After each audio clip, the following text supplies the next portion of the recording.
మొదటి కొరింథీ పత్రిక 13వ అధ్యాయము 12వ వచనం దేవుని వాక్యంలోండి అందరం కలిసి చదువుకుందాం. మొదటి కొరింథీ పత్రిక 13వ అధ్యాయము 12వ వచనం. ఇప్పుడు అద్దములో చూచినట్టు సూచనగా చూచుచున్నాము, అప్పుడు ముఖాముఖిగా చూతుము. ఇప్పుడు కొంత మట్టుకే ఎరిగి ఉన్నాను, అప్పుడు నేను పూర్తిగా ఎరుగబడిన ప్రకారము పూర్తిగా ఎరుగుదును. చిన్న ప్రార్థన చేసుకుందాం. పరిశుద్ధ ప్రేమ కలిగిన తండ్రి, నీకు స్తోత్రాలు. నీ మాటను బట్టి నీకు వందనాలు ప్రభువా. నీ మాట సజీవమైనది, బలము కలిగినది, రెండంచుల గల ఖడ్గము కంటే వాడి అన్నది కనుక స్తోత్రాలు. నీ మాటల ద్వారా నన్ను మమ్ములను మీరే బలపరచండి. నన్ను ఈ సిలువ చాటును మరుగుపరిచి నీ నోటి బురుగా వాడుకొనండి. యేసు నామమున ప్రార్థిస్తున్నాము తండ్రి, ఆమెన్. నూతన నిబంధన గ్రంథంలో మొదటి కొరింథీ పత్రిక 13వ అధ్యాయంలో ప్రేమను గురించిన అనేకమైన శ్రేష్టమైన మాటలు మనం వింటాం. అయితే ఆఖరికి వచ్చేసరికి విశ్వాసము, నిరీక్షణ, ప్రేమ, వీటిలో శ్రేష్టమైనది ప్రేమయే అనే మాటతో అపోస్తలుడైన పౌలు ఈ మొదటి కొరింథీ పత్రిక 13వ అధ్యాయాన్ని ముగించడం జరిగింది. ఆ పై వచనాన్ని మనం చదివినట్లయితే ఇప్పుడు చదువుకున్న మాట ఇంకొకసారి మనం గమనిద్దాం. ఇప్పుడు అద్దములో చూచినట్టు సూచనగా చూచుచున్నాము, అప్పుడు ముఖాముఖిగా చూతుము. ఇప్పుడు కొంత మట్టుకే ఎరిగి ఉన్నాము, అప్పుడు నేను పూర్తిగా ఎరుగబడిన ప్రకారము పూర్తిగా ఎరుగుదుము. ఈరోజు నేను చెప్పాలనుకుంటున్న టాపిక్ ఏంటంటే, మనకు అన్ని విషయాలు పూర్తిగా తెలియనప్పుడు మనం ఎలా ఉండాలి. చాలాసార్లు మనం డీటెయిల్స్ అన్నీ మనకు కావాలి అని కోరుకుంటాం కదండి. విశ్వాస జీవితంలో కూడా అన్ని డీటెయిల్స్ నాకు కావాలి. దేవుడు ఏదైనా ఒక పని చెప్పి దాన్ని చేయమన్నాడంటే దాని ఎండ్ ఎలా ఉండబోతుంది, ఎటువంటి మార్గాల్లో నడిపించబోతున్నాడు, అన్నీ నాకు ఇన్స్ట్రక్షన్స్ ఇవ్వాలి క్లియర్ కట్గా. అప్పుడు నేను విధేయత చూపించడానికి, తర్వాత దేవుని స్వరానికి నేను లోబడడానికి అవకాశం ఉంటుంది అని చాలాసార్లు మనం ప్రయత్నం చేస్తూ ఉంటాం. ఒక పెయింటింగ్ మనం గమనించినట్లయితే కొన్నిసార్లు వీడియోస్ కూడా కొన్ని సర్క్యులేట్ అవుతూ ఉంటాయి. ఒక వ్యక్తి ఒక పెయింటింగ్ వేస్తూ ఉంటాడు. వేస్తున్నంతసేపు మనకు అదేదో గజిబిజిగా, ఏదో అర్థం పర్థం లేని పెయింటింగ్ ఏదో వేస్తున్నట్లు అనిపిస్తుంది. బట్ వన్స్ అదంతా ఫినిష్ అయిన తర్వాత ఆ పెయింటింగ్ ఎంత అద్భుతంగా వచ్చింది, అసలు ఆ పెయింటర్, ఆర్టిస్ట్ మనసులో ఏ చిత్రం ఉంది అనేది పెయింటింగ్ అంతా కంప్లీట్ అయ్యాక మనకు అర్థమవుతుంది.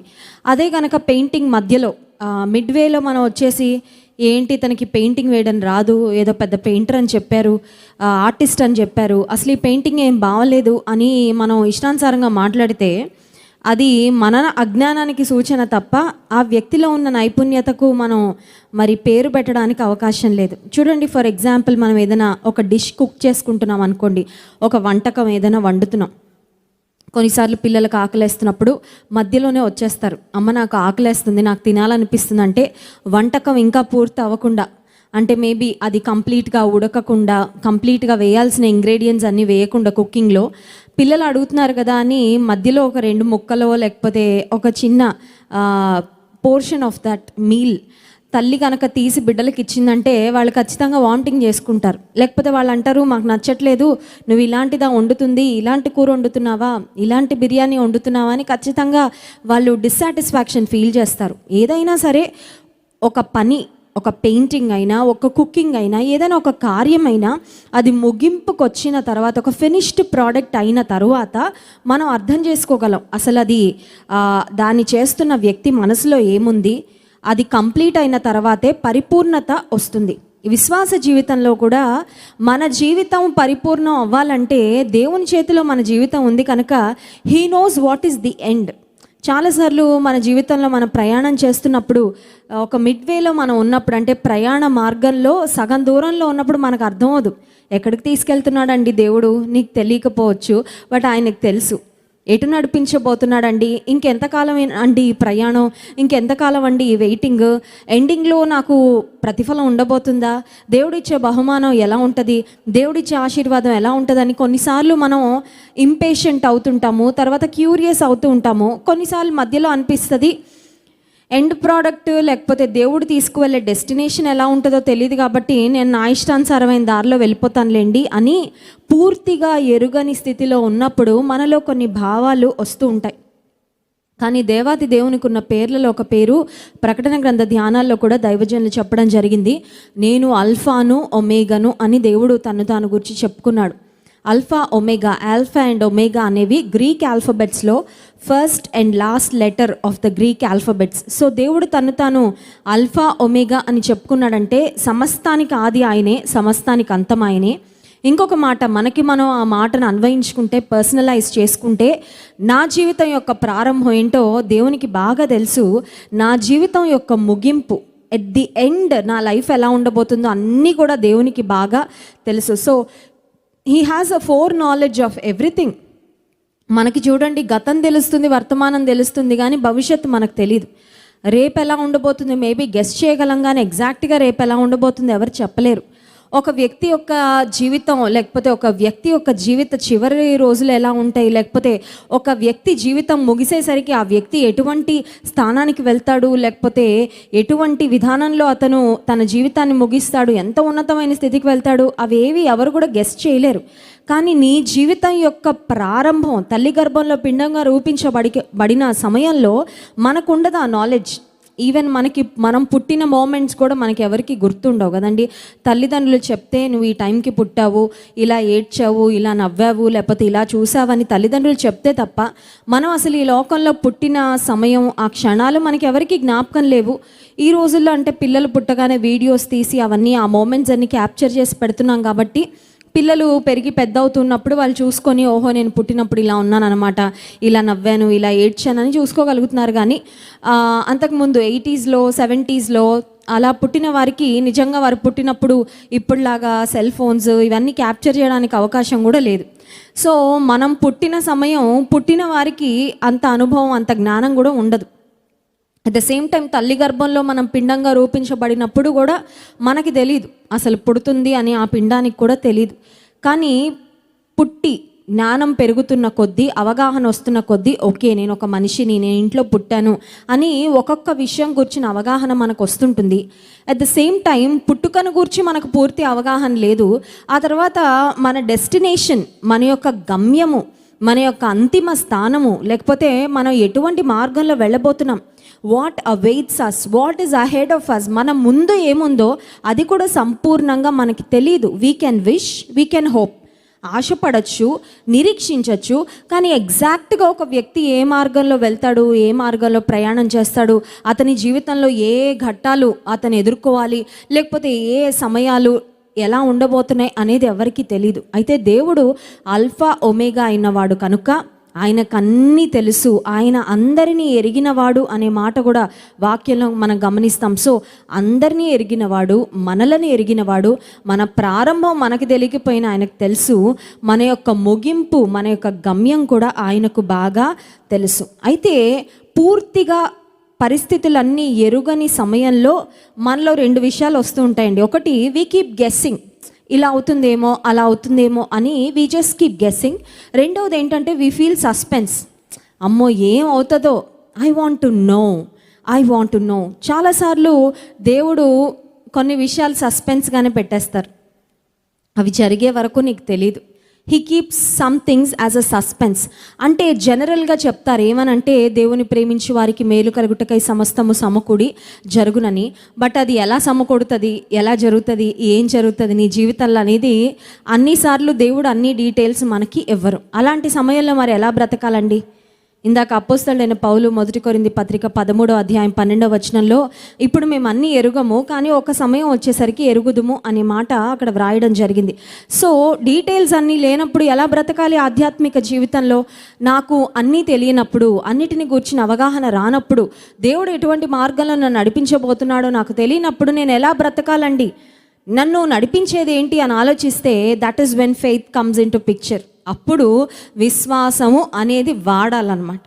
Faith is like a fuel. ఒక బండిలో ఎలా అయితే ఫ్యూయల్ వేస్తే ఆ బండి ముందుకు వెళ్దో, విశ్వాస జీవితంలో కొన్నిసార్లు నువ్వు స్టక్ అయిపోయినప్పుడు, నువ్వు ఒకలాంటి డైలమాలో పడిపోయినప్పుడు, when you are just guessing, ఎలా ఉంటుంది ఈ జీవితం, ఎలా ఉంటుంది భవిష్యత్తు, దేవుడు ఎలాంటి కార్యం చేయబోతున్నాడు అంటే నువ్వు ముందు నువ్వు వెళ్తూ ఉంటే దేవుడు కార్యాలు చేస్తూ ఉంటాడు. సో అలాంటి సమయంలో నువ్వు సస్పెన్స్లోనో, లేకపోతే డైలమాలోనో, లేకపోతే బాధపడుకుంటా, చింతిస్తూ, దిగులు పడుతూ ఉండడం కాదు. కానీ అప్పుడు మనం చేయాల్సింది ఏంటంటే విశ్వాసాన్ని వాడాలి. ఆదికాండం 12వ అధ్యాయం 1వ వచనంలో అబ్రహాము జీవితాన్ని మనం గమనించినట్లయితే, కల్దీ దేశంలో ఉన్న అబ్రహాము తన తండ్రి ఇంటి వారందరూ విగ్రహారాధికులుగా ఉన్నప్పుడు దేవుడు అబ్రహాముతో మాట్లాడాడు. 12వ అధ్యాయం 1వ వచనం. యెహోవా, నీవు లేచి నీ దేశము నుండి, నీ బంధువుల యొద్ద నుండి, నీ తండ్రి ఇంటి నుండి బయలుదేరి నేను నీకు చూపించు దేశమునకు వెళ్ళుము. నిన్ను గొప్ప జనముగా చేసి నిన్ను ఆశీర్వదించి నీ నామమును గొప్ప చేయుదును, నీవు ఆశీర్వాదముగా ఉందువు. దేవుడు చెప్పాడు, యు డూ సంథింగ్. నువ్వు బయలుదేరు, వెళ్ళు అంటే అడుగులు వేయాలండి.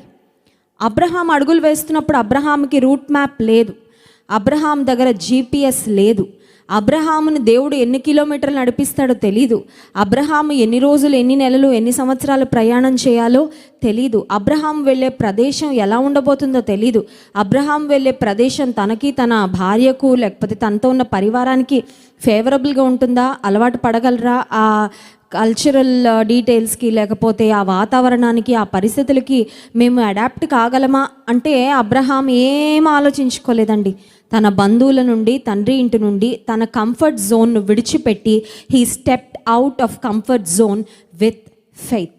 దేవుడు ఎవరి జీవితంలో అద్భుతాలు చేస్తారంటే అన్ని డీటెయిల్స్ నాకు చెప్పాక వెళ్తానయ్యా అని అడిగే వాళ్ళకి అద్భుతం చేయడండి. ఎందుకంటే వాళ్ళ విశ్వాసాన్ని వాడట్లేదు, వారు జ్ఞానాన్ని వాడుతున్నారు తప్ప వారు అక్కడ విశ్వాసాన్ని వాడడం లేదు. నీకు అన్ని డీటెయిల్స్ లేకపోయినా జస్ట్ ఒబే, విధేయత చూపించి నేను చూపించే దేశానికి వెళ్ళి చూపిస్తాను, ఇప్పుడే చూపించను, నడుస్తూ ఉంటే నేను నీకు మార్గాన్ని చూపిస్తాను, నడుస్తూ ఉంటే నీతో మాట్లాడుతూ ఉంటాను. ఎందుకంటే అబ్రహామును దేవుడు తన స్నేహితుడుగా చేసుకున్నాడు. ప్రతి విషయం, ఒక స్నేహితులు ఎలా ఎంత సాన్నిహిత్యంగా ఉంటారో, ఎంత బాగా మాట్లాడుకుంటారో, ఎలా అన్ని విషయాలు పంచుకుంటారో, దేవుడు అబ్రహాముకు అంత సన్నిహితుడు అయిపోయాడు. బహుశా అబ్రహాము తన తండ్రి ఇంటి వారిని అందరిని విడిచిపెట్టి వెళ్ళేటప్పుడు చాలా బాధపడి ఉంటాడు. మళ్ళీ నేను వస్తానో రానో, నేను ఎప్పటికి వస్తానో, మళ్ళీ నా బంధువులు, మా కజిన్స్ ఉన్నారు, మా అత్తలు ఉన్నారు, మా మామలు ఉన్నారు, లేకపోతే మా బాబాయిలు ఉన్నారు, వీళ్ళందరినీ విడిచిపెట్టి వెళ్ళిపోతున్నానే, I'm going to miss everyone.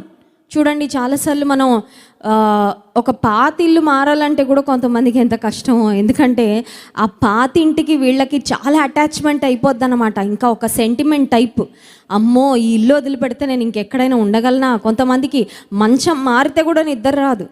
ఏదో ప్రయాణంలో ఒకళ్ళ ఇంటికి, బంధువుల ఇంటికి వెళ్తే ఆ వాతావరణం మారగానే మాకు నిద్ర పట్టలేదండి. ఎందుకంటే మా ఇంట్లోనే మాకు పడుకోవడం అలవాటు తప్ప ఊరు మారినా, స్థలం మారినా, పరిస్థితులు మారినా మాకు నిద్ర పట్టదు. కొన్నిసార్లు we get so attached with the things of the world. ఈ లోక సంబంధమైన వాటితో కొన్నిసార్లు ఎంత అతుక్కుపోతామంటే ఇవి లేకుండా బ్రతకలేను కానీ దేవుడు లేకుండా అయినా బ్రతకగలనండి అనే స్థితికి వెళ్ళిపోతాం కొన్నిసార్లు మనం. అబ్రహాము సెంటిమెంటల్గా ప్రవర్తించలేదండి. నా తండ్రి ఇంటిని నేను విడిచిపెట్టి వెళ్ళిపోతే ఎలాగా, నా బంధువుల్ని విడిచిపెట్టి వెళ్ళిపోతే ఎలాగా, నా ఆస్తిపాస్తులు లేకపోతే నాకు రాబోయే పిత్రార్జితం ఇవన్నీ నేను విడిచిపెట్టి వెళ్ళిపోతున్నానని బాధపడలేదు. కానీ దేవుని మాటకు విధేయత చూపించి he stepped out in to the unknown, తెలియని, ఎరుగని ప్రదేశంలోకి విశ్వాసంతో అడుగుపెట్టాడు. అబ్రహాంకి ఏం తెలుసు అంటే ఎక్కడికి వెళ్తున్నాడో తెలీదు, ఎలాంటి పరిస్థితుల్లోకి వెళ్తున్నాడో తెలీదు, ఎలాంటి వ్యక్తులను కలుసుకోబోతున్నాడో తెలీదు, ఎలాంటి పరిస్థితులు, సమస్యలు, సవాళ్ళు అతను ఎదుర్కోవాలో తెలియదు. కానీ అన్నీ తెలిసిన దేవుడు ఒక్కడు మాత్రం అబ్రహాముతో ఉన్నాడని అబ్రహాముకు తెలుసు. హల్లెలూయా. కొన్నిసార్లు మనకి భవిష్యత్తును గురించి కొన్ని ఆందోళనకరమైన ఆలోచనలు వస్తూ ఉంటాయి. అమ్మో నా భవిష్యత్తు ఎలా ఉండబోతుంది, నా కుటుంబం ఎలా ఉండబోతుంది, మా పిల్లలకి పెళ్ళిళ్ళు అవ్వలేదు, వారు ఎలాంటి ఇళ్లలోకి వెళ్తారు, మాకు అప్పులు ఉన్నాయి అవి ఎలా తీరబోతున్నాయి, లేకపోతే వివాహం కాని యవనస్తులు అమ్మో నా భవిష్యత్తు ఎలా ఉండబోతుంది. కొన్నిసార్లు you have lot of questions, నీ మనసులో చాలా అనుమానాలు. దేవుడు ఎలాంటి కార్యం చేస్తాడు, కొంతమందికి దేవుడు మేలు చేస్తున్నాడు, చాలామంది సాక్ష్యాలు చెప్తున్నారు, మరి నా జీవితంలో ఎలా చేస్తాడో, నా జీవితంలో ఎలా నడిపిస్తాడో. వాళ్ళ పిల్లలు ఉంటే కనుక వారికి ఏదైనా ఆరోగ్య సంబంధమైన సవాళ్ళు, ఏదైనా హెల్త్ ప్రాబ్లమ్స్, హెల్త్ కాంప్లికేషన్స్ ఉన్నప్పుడు కూడా తల్లిదండ్రులు ఎంత ఆందోళన పడిపోతారో. వీరు ఈ ఆరోగ్య సమస్య నుండి ఎలా గట్టెక్కుతారు. కొన్నిసార్లు మనకి డీటెయిల్స్ అన్నీ లేనప్పుడు, క్లైమాక్స్కి మన పరిస్థితి రానప్పుడు, మనకి మధ్యలో ఉన్నప్పుడు సస్పెన్స్, మధ్యలో ఉన్నప్పుడు టెన్షన్, అన్నీ ఎరుగని పరిస్థితుల్లో అన్నీ ఎరిగిన దేవుని చేతిలో మనం ఉన్నాము అని నిజంగా నమ్మితే యూ విల్ డెఫినెట్లీ రిలాక్స్. హల్లెలూయా. ప్రయాసపడి భారం మోసుకుంచిన సమస్త జనులారా నా యుద్ధకు రండి, విశ్రాంతినిస్తానంటే ఏంటండి? నీ భారం దేవుని మీద వేయడం అంటే అదేమవుతుంది, ఇదేమవుతుంది, అదెలా అవుతుంది, ఇదెలా అవుతుంది, ఆ పరిస్థితి ఏంటి, ఈ పరిస్థితి ఏంటి అని కూర్చొని బుర్ర బద్దలు కొట్టుకునేటట్లు నువ్వు చింతించాలని కాదు. దేవుడు చెప్తుంది ఆయన మీద వెయ్యి భారం. ఆయన ఏం చెప్తాడో అది వింటూ ముందుకు వెళ్తే సరిపోద్ది. Remember that you are in God's hands. అబ్రహాము నూతన మార్గంలో నడిచాడు. Abraham has walked in a new way. కొత్త మార్గంలో వెళ్ళాడు. అప్పటి వరకు దేవుడు నడిపించబోయే మార్గం అతనికి తెలియదు. విశ్వాస జీవితంలో కూడా నేనేమనుకుంటానంటే this is every day is an adventure with Christ. Hallelujah. ప్రతిరోజు క్రీస్తు ప్రభువుతో ఇదొక అడ్వెంచర్ లాంటిది.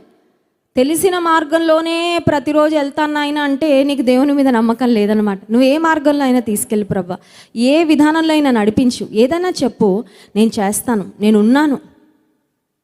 మనం దేవుని వాక్యంలో గమనించినట్లయితే ఇదిగో నేనున్నాను, నన్ను పంపుము అని భక్తులు దేవుని యొక్క పిలుపునకు రెస్పాండ్ అయినట్లుగా వాక్యంలో మనం చూస్తాను. చెప్పగలవా మాట, నేనున్నాను, నన్ను పంపించు. ఒక విలియం కేరీని మనం గమనిస్తే ఇంగ్లాండ్ దేశంలో అతని కల్చర్ వేరు, అక్కడున్న వాతావరణ పరిస్థితులు వేరు, భాష వేరు, అన్నీ వేరు. కానీ దేవుడు చూపించిన భారతదేశానికి ప్రయాణం చెయ్యి, వెళ్ళు అంటే వచ్చాడు. కారు చీకట్లో కాంతిరేఖ అని సీడీ ఒక మూవీగా చేశారండి విలియం కేరీ గారి జీవితాన్ని. తెలుగులో కూడా అనువదించారు. మీకు ఒకవేళ ఆ సీడీ దొరికితే మీరు కొనుక్కొని చూడండి. కారు చీకట్లో కాంతిరేఖ, క్యాండిల్ ఇన్ ద డార్క్ అని. అందులో నిజంగా విలియం కేరీ, అతని భార్య డోరతి, అలాగే వారి పిల్లలు భారతదేశానికి ఆ రోజుల్లో ఫ్లైట్ ప్రయాణం కాదండి, ఈవెన్ ఫ్లైట్ జర్నీలో కూడా పిల్లల్ని తీసుకొని ప్రయాణం చేయాలంటే ఇట్స్ డెఫినెట్లీ అన్ అడ్వెంచర్. కానీ ఓడ ప్రయాణం కొన్ని రోజులు, కొన్ని నెలలు ప్రయాణం చేసుకొని భారతదేశానికి వచ్చి ఇక్కడున్న వాతావరణం, ఇక్కడున్న పరిస్థితులు, వాటన్నిటికీ అలవాటు పడి భారతదేశానికి గొప్ప వెలుగుగా విలియం కేరీ మారాడు. అంటే కారణం ఏంటంటే he stepped in to the unknown. తెలియని పరిస్థితుల్లోకి దేవుని పిలుపును బట్టి అడుగు పెట్టాడు, ప్రయాణం చేసుకుంటూ వెళ్ళాడు. రాత్రికాల సమయంలో నీవు నేను కూడా దేవునితో ఇదే మాట చెప్పాలి. అదేంటంటే నా కంఫర్ట్ జోన్లో నేను ఉంటానయ్యా, నాకు ఇక్కడే ఇష్టం, నాకు ఇలాగే ఇష్టం, నాకు వీళ్ళందరి మధ్యలోనే ఉండాలని ఉంది, నాకు ఈ పరిస్థితులే కంఫర్టబుల్, నాకు తెలియనివి ఏమీ నాకు చెప్పకు, నాకు కష్టమైనవి ఏమీ నాకు చెప్పకు అని నువ్వు గనక బిగుసుకొని కూర్చుంటే దేవుడు నేను నడిపించడు. If you can be willing, if you can be obedient, if you can be open, నువ్వు ఎలా నడిపిస్తే అలా నడిపించయ్యా, నువ్వు ఎలా తీసుకువెళ్తే అలా తీసుకొని వెళ్ళు, నీ చేతిలో నేను ఉంటే చాలు, నేనైతే విశ్వాసంతో ముందుకు వెళ్తాను అనే మాటను దేవునితో చెప్పగలిగితే నీ జీవితం నిజంగా ఆశీర్వాదకరమైన జీవితంగా ఉంటుంది.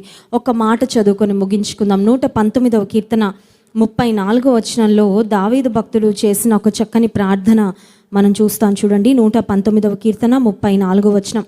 నీ ధర్మశాస్త్రము అనుసరించుటకు నాకు బుద్ధి దయచేయము, అప్పుడు నా పూర్ణ హృదయముతో నేను దాని ప్రకారము నడుచుకుందు. What a beautiful prayer.